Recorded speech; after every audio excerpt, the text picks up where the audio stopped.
Bienvenidos a Psicología de la Ternura. Comenzamos esta formación dejando claro que para hablar de sexualidad necesitábamos hablar de relaciones, pero especialmente de nuestra historia con las relaciones. Comprender cómo nos relacionamos con otros, especialmente con nuestros íntimos, y conocer la trayectoria de este modo de relacionarnos puede ser muy revelador. Para empezar, entonces, os invito a hacer un ejercicio interior para detectar el estado de nuestras relaciones de origen. Si tuvieses que poner una nota a tu padre y otra a tu madre, en relación a su capacidad de hacerte sentir amado, cuidado, respetado e importante, siendo 0, un padre o una madre que no conociste, y 10, haber sido criado por un ángel en vez de por un padre. ¿Qué nota les pondrías? Quizá tengas que detener el vídeo aquí y pensarlo de verdad. Esa nota promediada es en la práctica, el promedio de ambos, es en la práctica un índice de tu capacidad de hacer sentir a tu entorno íntimo amado, respetado e importante. Porque según lo tierno que hayan sido contigo, es el nivel de ternura del que tú partes. Y también en consecuencia, cuán funcional y saludable te comportarás sexualmente. Aunque por otro lado, ambas cosas, tanto el nivel de ternura y el estado de tu sexualidad, se pueden incrementar o deteriorar, pero en todo caso, partes de allí. Tienes que reflexionar sobre esto de forma pausada. Pero vamos a continuar. La semana pasada dejamos un enlace para probar el ternurómetro. Podéis volver a intentarlo. En realidad, si lográis ser honestos al contestarlo, os revelará algunos aspectos de la paternidad e incluso del tipo de relaciones de liderazgo que establecéis. Al contestar cada punto, vosotros mismos podéis ir tomando nota de aquello en lo que quizá no lo estáis haciendo bien. Por ejemplo, uno de los puntos del ternurómetro dice: soy consciente, me doy cuenta cuando mis hijos o mis alumnos, agrego yo, no están bien. Eso te confrontará con tu inteligencia social, tu capacidad de leer a los demás. Otro de los puntos decía: reconozco cuando cometo un error y pido perdón. Qué curioso, ¿verdad? Saber pedir perdón, incluso a un niño, una niña, es importante, es parte de un relacionamiento tierno. Y así nos va preguntando este ternurómetro por otros aspectos que en realidad nos están indicando lo que es ser tierno. Jugar y dedicarle tiempo de calidad a los demás, incluso a la pareja. Saber consolar, saber felicitar, conversar de temas de su interés e incluso recordarles las reglas de casa cuando no las cumplen, también es ser tierno. Los límites y la coherencia son parte de la ternura, porque son parte del cuidado. El estilo de relación que tenemos con los demás no es algo menor. Y de hecho, el estilo de relación que establecemos con los niños y niñas de nuestro entorno es vital. Es en realidad el cimiento sobre el que construir una estructura de personalidad sana y fuerte. Desde la psicología clínica se puede constatar que muchas situaciones de inadaptación o perturbaciones mentales deben relacionarse con el vacío de ternura que vivieron los sujetos en su primera infancia. A esto, desde la psicología, se le suele llamar apego. Es un concepto bastante conocido y, sin embargo, no terminamos de comprender. Podríamos estudiar el fenómeno del apego desde múltiples investigadores, pero lo haremos desde un doctor en psicología y filósofo judío, llamado Yaniv Efrati, que además es terapeuta sexual y fundador del Israel Center for Health Sexuality, y que ha dedicado gran parte de su investigación al estudio del uso de la pornografía, conducta sexual compulsiva y adicción en adolescentes, adultos, evaluando distintas variables, entre ellas el estilo de apego, soledad, ansiedad y aislamiento social. Efrati explica que las orientaciones o estilos de apego se relacionan con la activación innata del sistema psicobiológico. Este motiva a buscar proximidad con otras personas significativas, esas figuras de apego, cuando uno necesita protección ante una amenaza.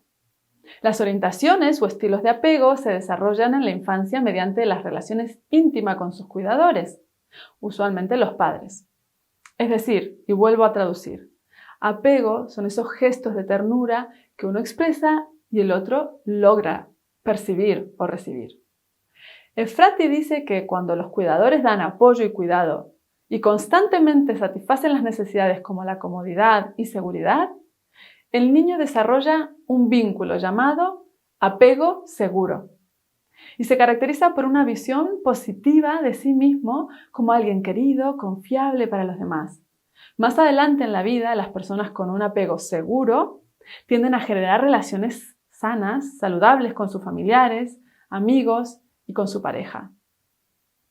También deja claro que cuando el apoyo o muestras de afecto de los padres es insuficiente, el niño puede desarrollar un estilo de apego inseguro. Este tipo de apego inseguro, a su vez, puede ser ansioso o evitativo. El resultado de este apego inseguro en sus dos vertientes es niños y niñas que muestran distintos tipos de comportamientos disfuncionales. Si los estudiamos desde la consulta clínica, suelen asociarse con ansiedad en distintos formatos.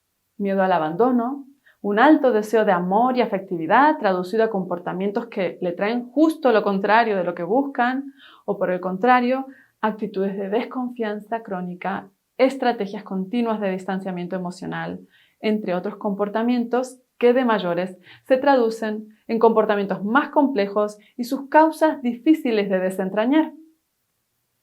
Este mismo investigador llega a la conclusión de que la relación entre los estilos de apego y la conducta sexual compulsiva o uso problemático de pornografía es cada vez más consistente y un efecto más grande, estadísticamente más significativo.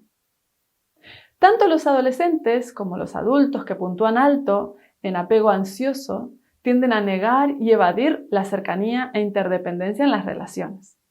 Es muy típico que las personas con un apego ansioso busquen la cercanía, apoyo, afecto y amor con falta de convicción de que van a poder ser capaces de conseguir sus objetivos y el miedo al rechazo.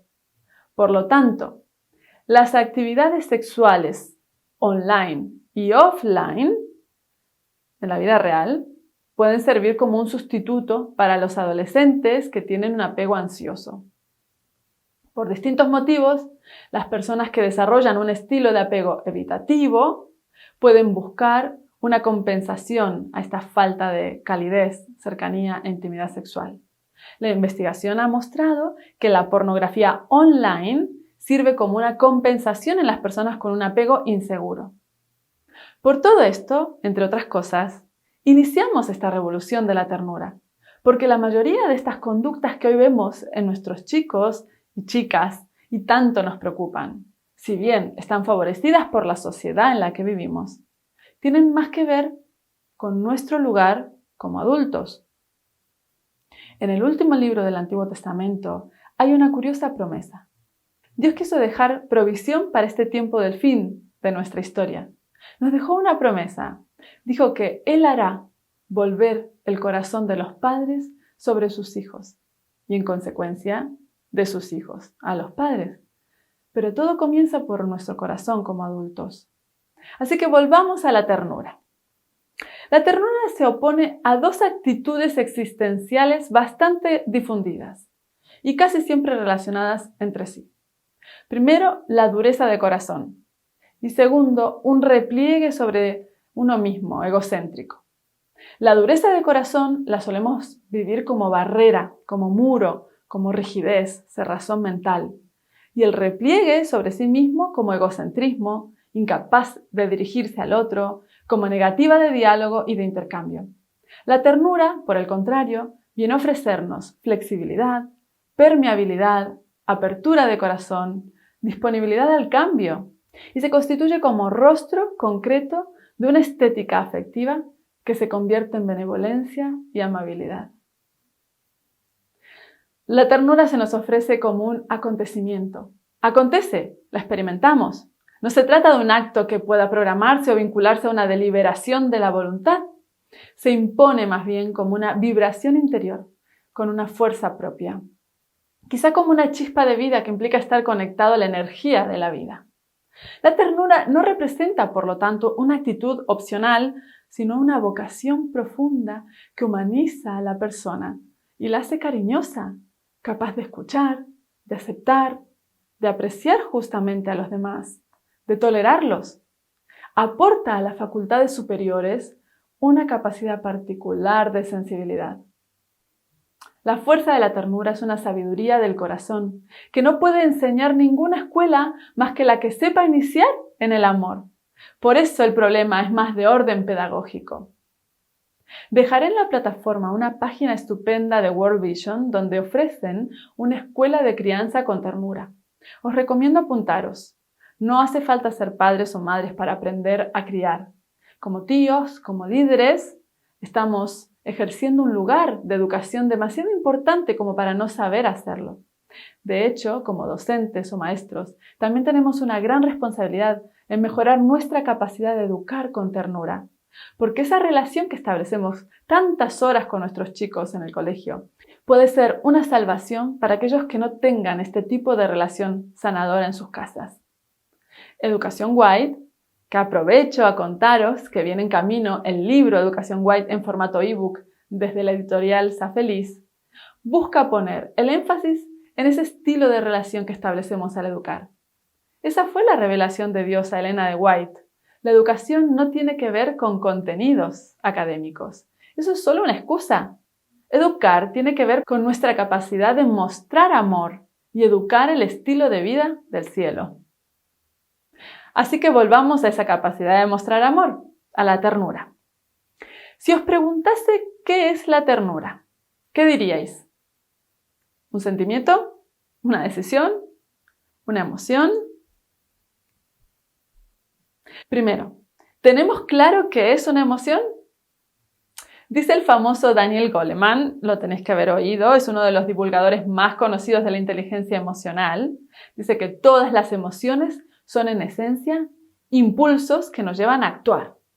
La misma raíz etimológica de la palabra emoción viene del verbo latino movere, que significa movimiento hacia, reacción, lo cual también implica, por lo tanto, un estímulo. Existe una interesante discusión científica en el ámbito de la psicología respecto a esta experiencia llamada ternura. Hasta ahora se la consideraba una emoción secundaria. Las emociones primarias, que como los colores son 6 básicas o universales, se las cataloga así porque en principio todos los seres humanos las experimentamos. Amor, alegría, miedo, odio, tristeza y asco. Las demás emociones, que algunos enumeran en 27, para otros podemos llegar a contar unas 700, son combinaciones complejas de las emociones primarias, tal como los colores secundarios, pero que están mediadas por la experiencia social y cultural. Por eso, no pueden ser consideradas universales, porque no se experimentan igual en todos los seres humanos. El contexto las modela de distinto modo. Lo curioso es que la ternura estaba considerada una emoción secundaria, pero en la actualidad algunos estudios apuntan a que es una emoción básica. Y dicen que lo que realmente no es una emoción primaria o básica es el amor. Y que este sería algo así como una emoción compleja con oleadas de emociones cruzadas. Y una de esas oleadas sería la ternura. Hay un investigador llamado Javer quien dice que el término amor significa diferentes cosas en diferentes circunstancias. En otras palabras, hay varias variedades de amor. Basado en la teoría del apego, Javer distingue entre el amor como apego, el amor como cuidado, el amor como atracción sexual, algo en lo que los cristianos coincidimos. Hay distintas posibilidades de amor. Incluso falta mencionar el amor que adora. La ternura, entonces, viene a ser una experiencia momentánea, es decir, la emoción oleada que corresponde al amor como cuidado. Es muy interesante considerarlo así. Desde nuestra cosmovisión, la podríamos traducir como que la ternura es la manifestación del amor ágape, este amor cuidado, que reconoce un objeto de cuidado. Mirad, Carlo Rochetta lo que dice intentando explicar la ternura es esto. Vivir la existencia con ternura no es, por tanto, algo que haya que dar por descontado. Supone un camino y exige una disciplina. Yo agregaría que, como todas las emociones, la ternura necesita encontrarse con la búsqueda de la madurez y viceversa. Solo asumiendo esto, evitaremos el peligro de vivir como una compensación afectiva, la ternura, a los vacíos del corazón humano. Los investigadores han encontrado evidencia del carácter distintivo, fisiológico y expresivo de la ternura en una variedad de culturas. En estudios con participantes, por ejemplo, chilenos y daneses, encontraron que la ternura estaba asociada con un patrón de respiración, postura corporal y facial específicos, expresión que era diferente a las de alegría, ira, tristeza, miedo y excitación sexual. En particular, la respiración con ternura tiene un ritmo lento y uniforme. La inhalación y la exhalación se realizan por la nariz y hay una pequeña pausa al final de la exhalación. El tono muscular general es relajado, ligeramente inclinado hacia adelante. La cabeza está inclinada hacia los lados. Y finalmente, en la ternura hay una leve sonrisa y la mirada se dirige hacia un objeto. Personalmente esto me resulta revelador y absolutamente estimulante. Nuestro lenguaje corporal suele estar muy descuidado en el ámbito educativo y más en el religioso. No nos enseñan a leer el lenguaje corporal de los demás o el nuestro. Sin embargo, reducimos tremendamente su potencial. Nuestra piel es el órgano humano más grande, está plagado de sensores y terminaciones nerviosas. Enseñar a transmitir mensajes con nuestro cuerpo y enseñarles a hablar a través de él es vital en todos los aspectos de sus vidas. Es abrir los ojos. Si observamos la manera en la que nos estamos comportando como humanos en las ventanas digitales de nuestros móviles, veremos cuerpos inertes que se mueven, ondulan, se retuercen y con muecas de supuestas sonrisas o disfrute no hacen más que mostrar un desesperado vacío existencial. Una piel separada del órgano cerebro y del órgano corazón, separadas del mundo espiritual.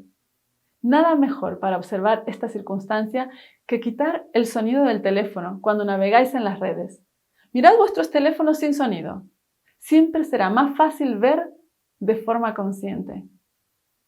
Así llegamos a la necesidad de cultivar nuestra inteligencia emocional y la de nuestras familias o niñas y niños a nuestro cargo. Necesitamos armonizar la disociación cuerpo-alma-cerebro que tenemos como humanidad. Recién decíamos que la ternura necesita encontrarse con la búsqueda de la madurez y viceversa. Solo asumiendo esto evitaremos el peligro de vivirla como una compensación afectiva a los vacíos del corazón humano. La inteligencia emocional no es otra cosa que la capacidad de regulación de las emociones para usarlas de forma beneficiosa según sea la circunstancia y de este modo tener una existencia más adaptada, conectada y armónica y quizá podríamos decir madura. Hay varios aspectos que caracterizan la inteligencia emocional y que deberíamos cultivar, pero me quedaré solo con 3 aspectos que creo que son esenciales para las relaciones íntimas. Empatía, flujo y sintonización. La empatía es el reconocimiento de las emociones ajenas y la conciencia de uno mismo. Cuando más abiertos nos hacemos a nuestras propias emociones, mayor será nuestra destreza en la comprensión de los sentimientos de los demás. Esta capacidad que nos permite saber lo que sienten los demás afecta a un amplio espectro de actividades, desde las ventas hasta la dirección de empresas, pasando por la compasión, la política, las relaciones amorosas y la educación de nuestros hijos. Y su ausencia resulta sumamente reveladora. Podemos encontrarnos con esta ausencia en los psicópatas, los violadores y los pederastas. La clave que nos permite acceder a las emociones de los demás radica en la capacidad para captar los mensajes no verbales.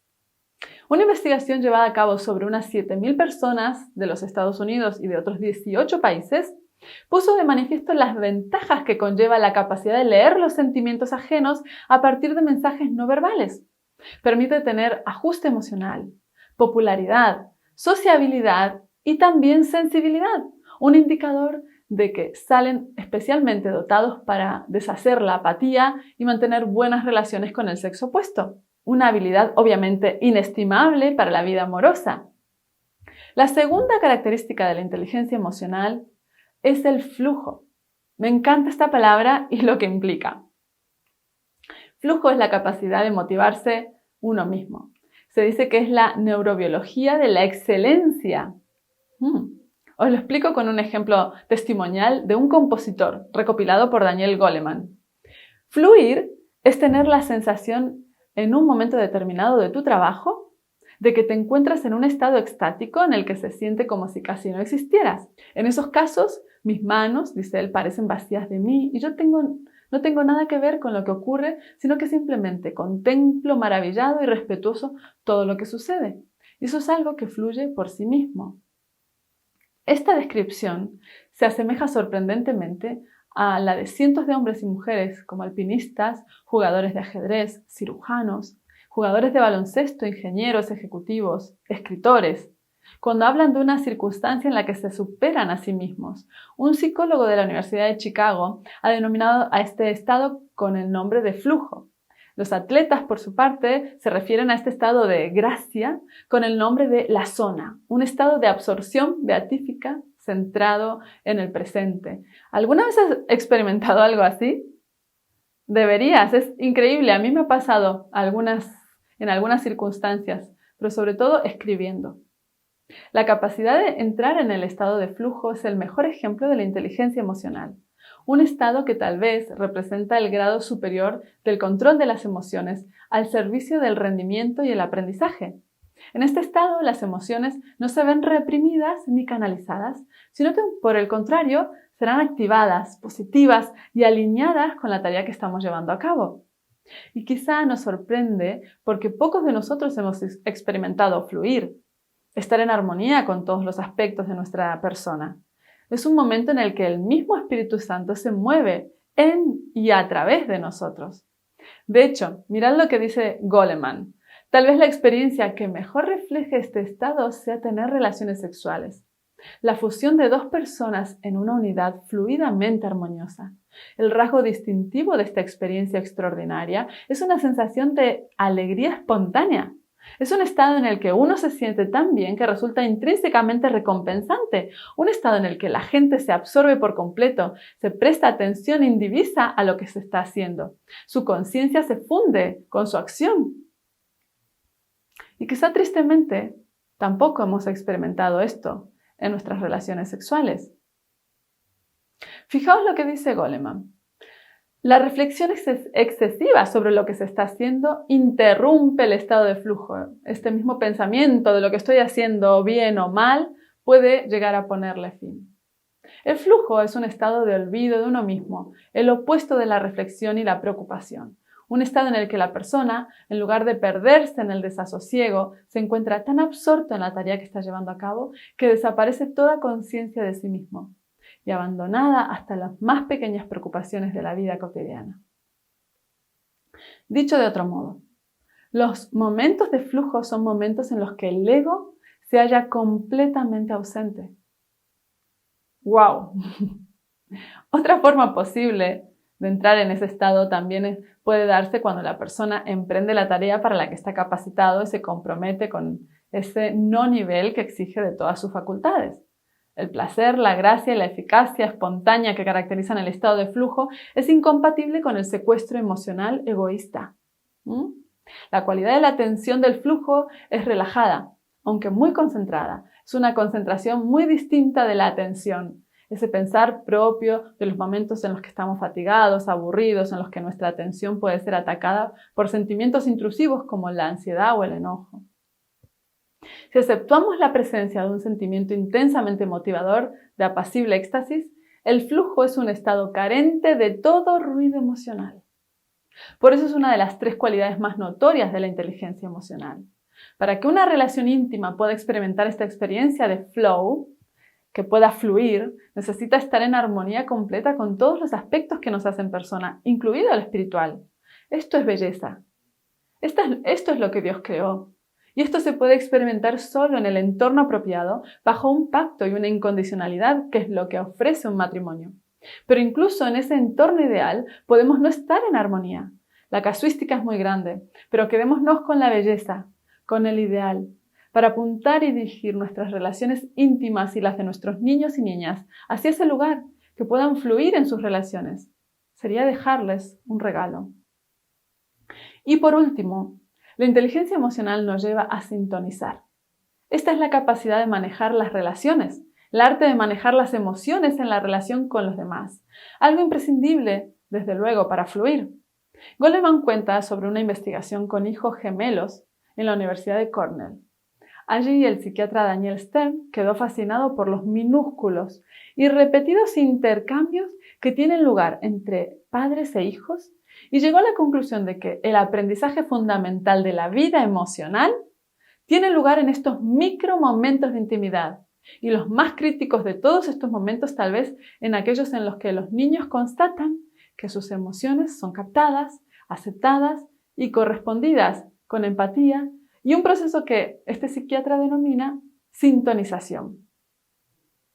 Una de las madres investigadas en esta experiencia, madre de 2 gemelos, dejaba observar gestos, microgestos, donde se hallaba emocionalmente sintonizada con uno de los gemelos, Mark, más que con el otro, Fred.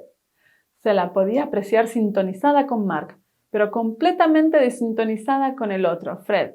Según este psiquiatra, es muy posible que la continua exposición a momentos de armonía o desarmonía entre padres, hijos determine, paréntesis, en mayor medida posiblemente que otros acontecimientos aparentemente más espectaculares de la infancia, las expectativas emocionales que tendrán ya de adultos en sus relaciones íntimas. La sincronización es algo muy distinto a la mera imitación. Si te limitas a imitar al bebé, tal vez logres saber lo que haces, pero jamás averiguarás qué es lo que siente. Para hacerle llegar que sabes cómo se siente, debes tratar de reproducir sus sensaciones internas. Es entonces cuando el bebé se sentirá comprendido. Hacer el amor, dice Goleman, es tal vez el acto adulto más parecido a la estrecha sintonización que tiene lugar entre la madre y el hijo. Según Stern, la relación sexual implica la capacidad de experimentar el estado subjetivo del otro, compartir su deseo, sintonizar con sus intenciones. Esta experiencia en los amantes responde con una sincronía que les proporciona la sensación tácita de profunda compenetración. Gracias a la repetición de estos momentos de sintonía emocional, el niño desarrolla la sensación de que los demás pueden y quieren compartir sus sentimientos. Pero si bien la relación sexual constituye, en el mejor de los casos, la máxima expresión de empatía mutua, en el peor de los casos manifiestan ausencia de toda reciprocidad emocional. Y esta ausencia nos empuja a múltiples insatisfacciones. Cuando los padres están desintonizados emocionalmente de sus hijos, esta situación puede llegar a ser especialmente abrumadora. El costo de la falta de sintonía emocional entre padres e hijos es extraordinario. Cuando los padres fracasan reiteradamente en mostrar empatía hacia una determinada gama de emociones de su hijo, ya sea la risa, el llanto, la necesidad de ser abrazados, por ejemplo, el niño dejará de expresar e incluso dejará de sentir ese tipo de emociones. Es muy posible que de ese modo muchas emociones comiencen a desvanecerse del repertorio de sus relaciones íntimas, especialmente en el caso de que estos sentimientos fueran desalentados de forma más o menos explícita durante la infancia. Varias teorías consideran que la relación terapéutica que pueden ejercer una pareja, incluso pastores, líderes, profesores, constituye un adecuado correctivo emocional que puede proporcionar una experiencia satisfactoria de sintonización. La sincronía emocional pasa inadvertida y queda fuera del conocimiento consciente, aunque el paciente puede sentirse reconfortado y con la profunda sensación de ser respetado y comprendido. Al comienzo de la guerra de Vietnam, un pelotón norteamericano se hallaba agazapado en un arrozal luchando, cuando de repente una fila de 6 monjes comenzó a caminar por el sendero elevado que separaba un arrozal del otro, completamente serenos y ecuánimes. Los monjes caminaban directamente hacia la línea de fuego, caminaban perfectamente en línea recta, sin desviarse a la derecha ni a la izquierda. Fue muy extraño, pero nadie se paró un solo tiro después de que hubieran atravesado el sendero. La lucha concluyó. Nadie parecía querer seguir combatiendo, al menos no aquel día. Y lo mismo debió haber ocurrido en el bando contrario, porque todos dejaron de disparar. Simplemente dejaron de disparar. El poder del valiente y silencioso desfile de los monjes que apaciguó a los soldados en pleno campo de batalla ilustra uno de los principios fundamentales de la vida social, el hecho de que las emociones son contagiosas. Nosotros percibimos los sentimientos de los demás como si se tratasen de una especie de virus social. Cuanto más acertados somos socialmente, más control tenemos sobre las señales que emitimos. A fin de cuentas, las reglas de humanidad son una forma de asegurarnos de que ninguna emoción desbocada dificultará nuestras relaciones. La inteligencia emocional incluye el dominio de este intercambio. Popular, encantador son términos con los que solemos referirnos a las personas con quienes nos agrada estar, porque sus habilidades emocionales nos hacen sentir bien. El grado de armonía emocional que experimenta una persona en un determinado encuentro se refleja en la forma en que adopta sus movimientos físicos a los de su interlocutor. Una persona se mueve en el mismo momento en que la otra deja de hablar. Ambas cambian de postura simultáneamente, o una se acerca al mismo tiempo que la otra retrocede. Es una especie de coreografía que puede llegar a ser tan sutil que más personas se muevan en sus sillas al mismo ritmo. Así, la reciprocidad que articula los movimientos de la gente que se encuentra emocionalmente vinculada presenta la misma sincronía que Daniel Stern descubrió en aquellas madres que se encuentran sintonizados con sus hijos. El rasgo distintivo de un auténtico líder consiste precisamente en su capacidad para conectar con una audiencia de miles de personas y por esta misma razón también que las personas que tienen dificultades para captar y transmitir las emociones suelen tener problemas de relación, porque despiertan la incomodidad de los demás sin que estos puedan explicar claramente el motivo. Ajustar el tono emocional de una determinada interacción constituye un signo de control profundo e íntimo que condiciona el estado de ánimo de los demás. Desde luego, las expectativas sobre lo que implica tener una relación sexual o experimentar un orgasmo no puede tener menos importancia y significación. Es algo tan trascendente para nuestra existencia y salud integral que no podemos seguir actuando como ciegos e ignorantes.